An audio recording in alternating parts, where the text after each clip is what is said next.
Good morning. Sister Kate here. And no, your eyes are not deceiving you. I have zinc oxide on my nose because if you have noticed in my videos, I have a lot of sun damage on my nose and I'm really getting tired of it.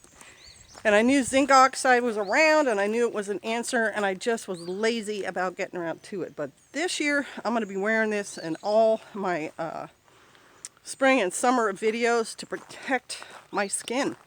But the video is not about that. It's not about my chore that I'm going to do in a minute. This video is on a topic I absolutely loved that was suggested on the poll, and it's how to handle friends and family members who thought SHTF was crazy or something like that. It's a very long title along those lines. And I have to think about all the topics that you all suggest so I can come up with what I think is a rational, reasonable answer that makes sense in a very real way. Oh, I can't sit that way. That's not going to work. I can't have the sun shining like that. I guess I'll have to sit this way, which means I'm going to have to move. Oh, I'm going to have to go over the canal, find me another rock or stump to get on. Here's a likely looking fellow right here. Just sit here. Okay. So, what are you going to do with these friends and family members who give you guff and think you're a nut because you're preparing for something? I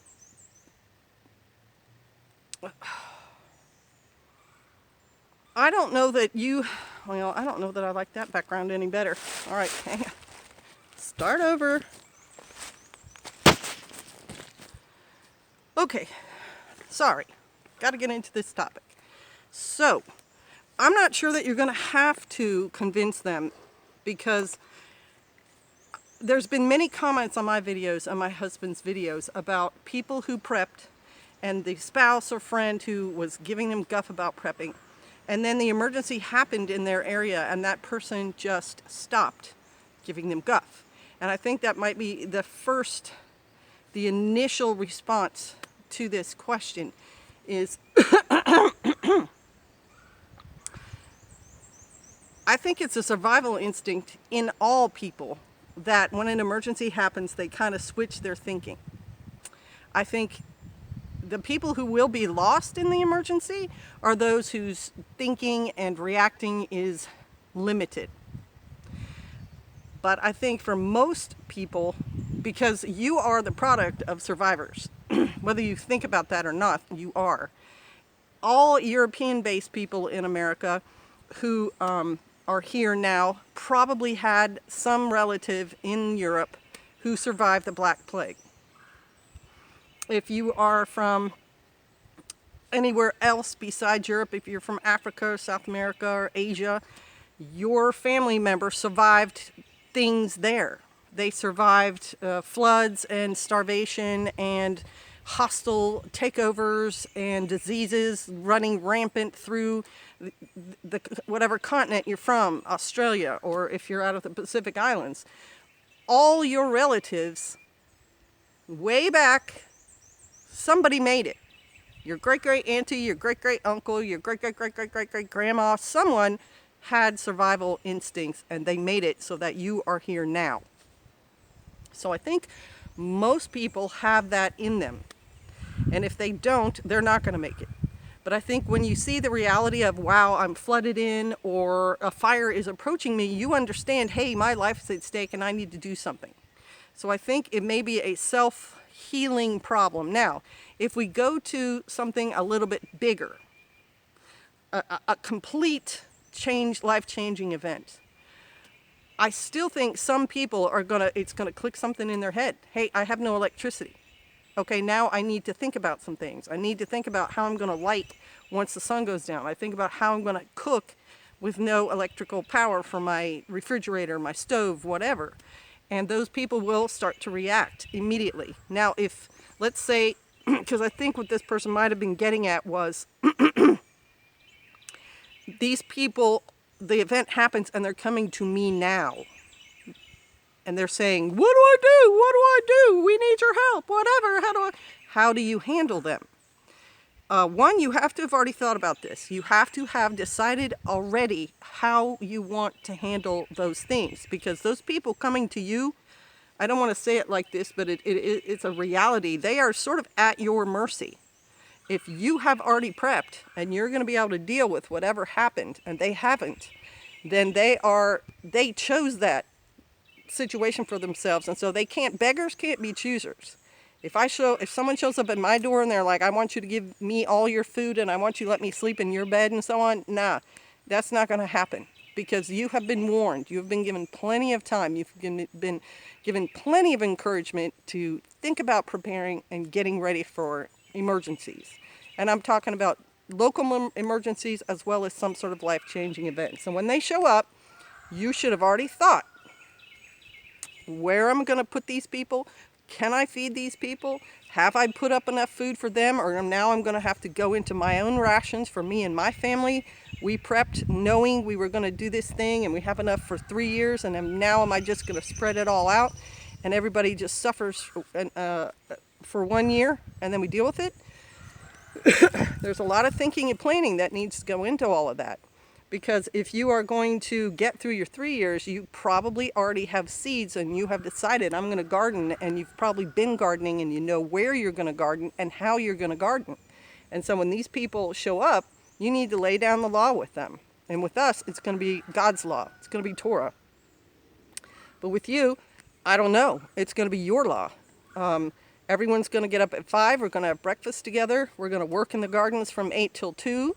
We're going to take an hour break, and then we're going to get ready for dinner, and we're going to do all the other chores we didn't get done before that. You know, you have to have a schedule in mind and a plan for what's going to happen when these people show up, and then they're going to have that reality check talk. Okay, you showed up at my house because you think I prepped, but you're not taking advantage of that. And there should be protocols even for how close they get to come. Are you going to keep them in your front yard? Are you going to keep them in your backyard? Is there a vacant lot down the road that you've already decided they're going to stay there, and here's your tarps, and here's your Bic lighter to start your fire with, and here's your first meal. It's going to be rice and beans, and go on down there, because I'm not going to babysit you. You're an adult. You guys figure this out, and if you're here in the morning to come work in the garden, then you can. But if you sit down there all day and just party or do whatever, then this door is closed to you. You're not coming in here. These are decisions you have to make.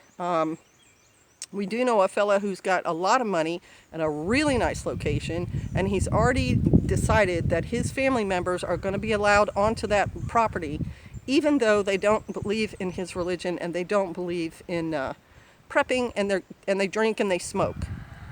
He's going to be one guy. There's going to be these family members who show up. They're going to outnumber him. How is he going to enforce any of that? Yeah, so maybe having a tribe who believes the same thing you believe and will be able to help you deal with these people when they show up, that might be a good idea.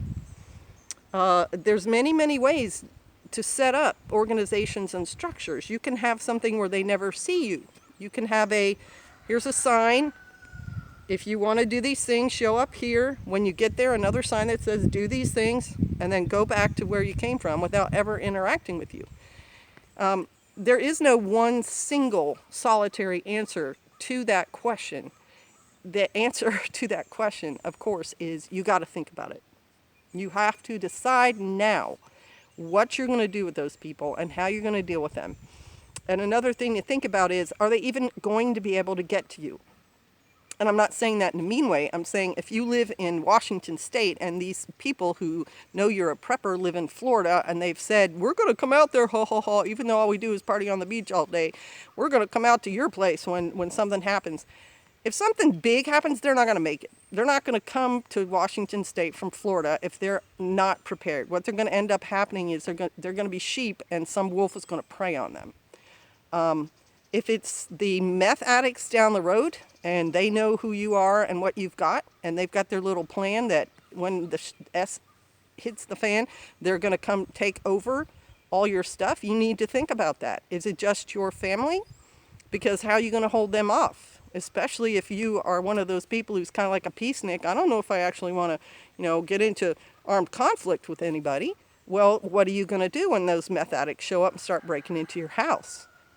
I'm not even saying you only have one way to deal with that. Your plan could be, we're going to pop smoke. We're going to set off some kind of alarms in the house, grab our bug out bags, and scoot out the back to an alternate location where most of our supplies and stuff are already set up. You're going to want to think about the needs of those people showing up. Do you have a grandma that you love who's, poo-pooing you, but you intend to take care of her? So when she shows up, do you have her meds, and do you have a rocking chair and a special bed if she needs it, and the food that she can eat if she's diabetic, and so on? It just takes thought. So my advice to you is think about all the contingencies that could happen with these people who are poo-pooing you now, and what's going to happen if a life-changing event happens. What are your plans? What are you going to do? And if you think you're going to accept them, keep pushing it right now. Hey, you guys might want to have some food. Hey, you guys might want to put this stuff up.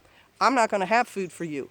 Think about this thing. Go do this thing. If you hammer at them long enough, it may get through to them, and they may show up with some of the things you told them to have. Or offer to let them pre-stage that stuff with you. Okay, you plan on coming out here. You think I'm crazy, but if you think you're coming, then I want you to pay me $100 and I'll put up 3 things of food for you. You don't have to do a single thing. There's so many options. So think these things through.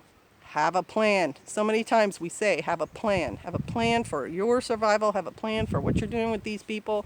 What's going to happen in your neighborhood. What's going to happen on your property. Just have a plan. Do it now. Write it down so you don't have to remember it. If you can, practice some of the things that you're putting into play. Practice that stuff now, so when they show up, you are ready. All right, hope this helped. Bless you. Shalom.